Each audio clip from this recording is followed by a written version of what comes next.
In this video, I'm going to pass along some lessons that we've learned using our Michigan SoilWorks CFT, and I'm also going to answer some frequently asked questions. The biggest lesson that I can pass along is that for a continuous flow vermicomposting machine to work, you have to minimize compaction. And you're going to minimize compaction by making sure that your moisture levels stay appropriate.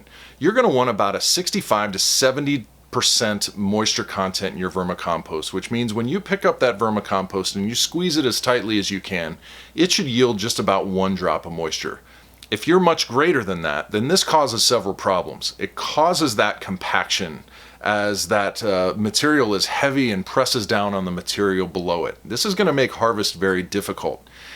Worms are also attracted to moisture, so as that moisture seeps down to the bottom, if there's too much of it, it's going to draw the worms lower, and your harvests are going to have a lot of worms in them, which defeats the whole point of a continuous flow system. When you apply water, you want to make sure that you do it on a mist setting for a nice, small, uniform application of water.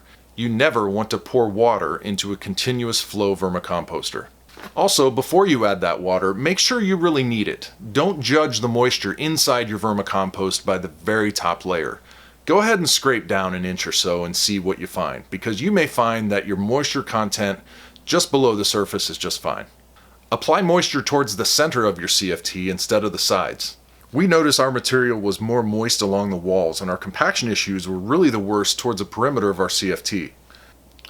The next thing is that if you do have compaction in your CFT and you have a difficult harvest, to stop the motor when the shaft stops turning. The motor is protected by a shear pin, but damage can still result if you overwork the motor. It's normal to hear the motor labor under stress, but again, it should never stop. Now, we don't have a large enough operation to warrant a conveyor, but we wanted a nice efficient way of removing the worm castings from underneath the CFT after our harvest. So what we did was create 2 rolling platforms using plywood, 2x4s for the walls, and heavy-duty casters. If you do plan to screen your material, it's best to let it dry for a while. This can take a day or 2 under a fan, but the best way to speed up the process is to mix in some dry peat or coconut coir, which is going to absorb moisture and reduce clumping that you would have if you stuck wetter vermicompost through a screening machine.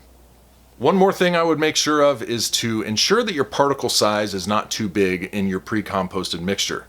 We had an issue where our wood chips were so large that sometimes they didn't go through the metal mesh grating, which is 2 inches by 4 inches. So that gives you an idea of how large some of the wood chips are that got into our mix. That increased compaction, and it got in the way of the cutting bar as it tried to make its way from end to end. So we are using a much smaller particle size, a much more finely shredded wood chip, and it's working out a lot better for us. Okay, I'm now going to answer just a few frequently asked questions that we see a lot here when people ask us about our Michigan SoilWorks CFT. So one of the most common questions that we get about continuous flow systems is, why don't the castings just fall out of the bottom? Well, there are two reasons for that. One is the moisture, and the other is the compaction, which is helped a little bit by the moisture. So if you think of the way that you might if sand were in a bucket and you turn the bucket upside down, the sand doesn't necessarily come out because it is sort of held together by that moisture, and it's the same way with your vermicompost. In fact, one way to tell that your vermicompost may be a little too dry in the bottom is when it starts self-harvesting, i.e., coming out of the bottom of your Michigan SoilWorks CFT when you're not harvesting. The next question is also very common, is what do you do with the liquid that just drops out of the bottom? How do you collect it? Well, this is one of the most common misconceptions with vermicomposting, and is especially harmful for somebody that is going to use continuous flow. A worm bin of any size should not be producing leachate consistently. If it does, then your harvests are going to be full of worms and you're going to have a very compacted harvest. Neither of these things are desirable in a continuous flow system. So if you do find that you're getting leachate, which is this excess liquid, dripping out of the bottom of your CFT, the first thing to do is immediately stop or greatly reduce any moisture applications that you may be doing each week. It's going to take a couple months of those weekly harvests in order to harvest out that wet, compacted material, which can still be screened and sold. It just needs to be dried out. But it's going to take you a couple months before you see the benefit of the reduced moisture application. So the next question that everybody typically wants to know is, How much production are you getting out of your Michigan SoilWorks CFT? Now, your results may vary, but as a baseline, we assume that each 8-foot module will produce roughly 5 cubic feet or about 37 gallons per week. How much you get in terms of screen worm castings depends on the size of the aperture of the material that you're using to screen it with. Typically, you're going to use 1/4 to 1/8 inch screen.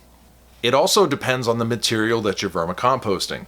In our case, we have a lot of wood chips in our pre-composted material, and we screen our harvest through a 1/8 inch screen. This greatly reduces our amount of screened worm castings for sale. If you're using a pre-composted mixture that does not include wood chips, and you're okay screening through a 1/4 inch screen, then your production is going to be much greater than ours. Well, I hope that this video and this video series was very helpful to you as you consider your Michigan SoilWorks CFT purchase. If you'd like to learn more about this product, please check out MichiganSoilWorks.com.